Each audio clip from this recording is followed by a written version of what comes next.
வணக்கம் நேயர்களே. வெற்றி படிக்கட்டில் சந்திப்பதில் மட்டற்ற மகிழ்ச்சி. நாம் அணிகின்ற தங்கமாக இருந்தாலும் அதிக நாள் நாம் அணிந்திருந்தால் அதன் பளபளப்பு குறையும். உடனே நாம் என்ன செய்கிறோம்? அதை பாலிஷ் போட்டு அழகாக வைத்து கொள்ளுகிறோம். அப்படித்தான் திறமசாலிகள் தன் திறமையை பரிசோதித்து பார்த்து கொள்ள வேண்டும். வெற்றியாளர்கள் தம் வெற்றியை தொடர்ந்து கடைபிடித்து வர வேண்டும் என்று சொன்னால் தன்னை தானே உணர்ந்து கொள்ள வேண்டும்.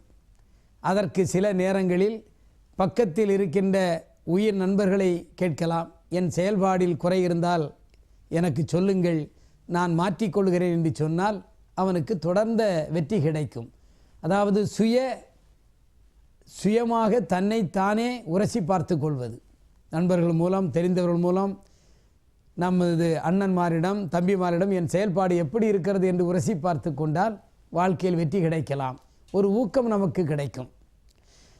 அதே போலத்தான் நீங்கள் ரேஸ் குதிரை அங்கே பணத்தை கட்டிவிட்டு ஒருவரும் கமான் கமான் என்று கத்தி கொண்டிருப்பார்கள். குதிரைக்கு கமான் என்று சொன்னால் தெரியாது. ஆனால் அங்கே இருக்கின்ற ஜாக்கி அவர்கள் தருகின்ற உற்சாகத்தை பார்த்து வேகமாக ஓட்டி குதிரையை முன்னுக்கு கொண்டு வருவான்.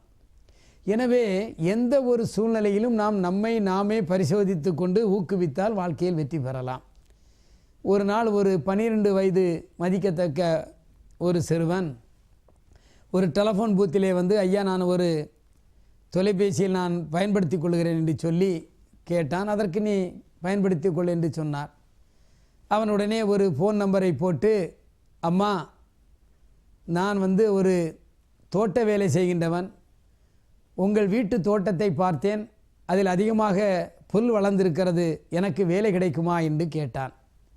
மறுமுனையிலே இருந்து அந்த எஜமானி அம்மாள் சொன்னார், ஏற்கனவே ஒரு பையன் இங்கே இருக்கிறான், எனவே தேவையில்லை என்று அந்த எஜமானி அம்மாள் சொன்னார்கள். மீண்டும் இந்த பையன் கேட்டான், நான் மிகவும் நேர்த்தியாக புல் வெட்டுவேன், அதிக நேரம் உழைப்பேன், அவனுக்கு கொடுக்கிற பணத்தில் பாதி எனக்கு கொடுத்தால் போதும் என்று அந்த அம்மாவிடம் கேட்டான். அதற்கும் இல்லை, அவன் நான் கொடுக்கின்ற பணத்திற்கு ஏற்ப நன்றாக வேலை செய்கிறான் என்று பதில் வந்தது. இப்படி அந்த இளைஞன் மாறி மாறி அந்த மாணவன் கேட்டான். கேட்டதற்கு அந்த எஜமானி அம்மாள் எதிர்மறையாகவே பதில் சொன்னார். இவனுக்கு கொஞ்ச நேரம் மாற்றி மாற்றி கேட்டுவிட்டு ஃபோனை வைத்துவிட்டு அது காசை கொடுக்க வந்தான். உடனே அந்த டெலஃபோன் பூத்து வைத்திருந்த முதலாளி கேட்டார், உன் ஆர்வம் எனக்கு புரிகிறது தம்பி, நீ மாணவன், இளைஞன், தோட்ட வேலை செய்கிறேன் என்று சொல்லுகிறாய், நீ விரும்பினால் நானே உனக்கு வேலை தருகிறேன் என்று அந்த பையனை பார்த்து கேட்டார். அதற்கு அந்த பையன் சொன்னான், நான் இதுவரையிலும் பேசிக்கொண்டிருந்தது நான் வேலை பார்க்கும் எஜமானி அம்மாவிடம்தான். அவர் ஆச்சரியத்தோடு பார்த்தார். என் வேலை சுத்தமாக இருக்கிறதா, என் மீது நம்பிக்கை இருக்கிறதா, அவர்கள் வழங்குகின்ற சம்பளத்திற்கு நான் வேலை செய்கிறேனா என்று என்னை நானே பரிசோதித்து கொண்டேன். ஐயா, நான் இத்தனை கேள்வி கேட்ட பிறகும் என் எஜமானி அம்மா அந்த பையன் நல்லவன், நன்றாக வேலை பார்க்கிறான் என்று சொல்லுகின்றார்கள் என்று சொன்னால் எனக்கு எவ்வளவு சந்தோஷமாக இருக்கிறது. வாங்குகின்ற சம்பளத்திற்கு திருப்தியாக நான் பணியாற்றுகிறேன் என்பதை நான் சுயமாகவே தெரிந்து கொண்டேன் என்று அந்த டெலஃபோன் பூத்துக்காரிடம் அவர் சொன்னார். எனவே வாழ்க்கையிலும் நாம் நன்றாகத்தான் செய்து கொண்டிருப்போம், நன்றாகத்தான் வெற்றி பெற்று கொண்டிருப்போம். ஆனாலும் உயிர் தோழர்களிடம் அல்லது பெற்ற தாய் தந்தையரிடம் நான் எப்படி செய்கிறேன், நன்றாக இருக்கிறதா, தவறு இருக்கிறதா என்று கேட்டுக்கொண்டால் வாழ்க்கையில் நிச்சயமாக வெற்றி கிடைக்கும்.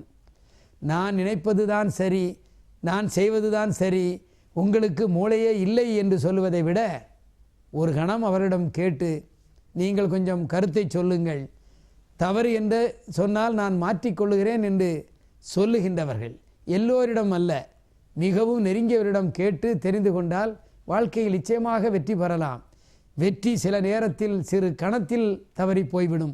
அதற்கு நாம் தான் காரணமாக இருப்போம்.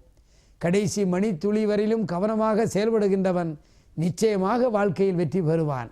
எனவே வெற்றி பெற்றவர்கள் அதையே நினைத்து கொண்டு பெருமைப்பட்டு கொண்டிருக்காமல் அதிலேயும் இருக்கின்ற குறைகளை சிந்தித்து பார்த்தால் நிச்சயமாக நமக்கு வெற்றி கிடைக்கும் என்று சொல்லி மீண்டும் உங்களை நாளை காலை 7 மணிக்கும் இரவு 7 மணிக்கும் சந்திக்கின்றேன். நன்றி, வணக்கம்.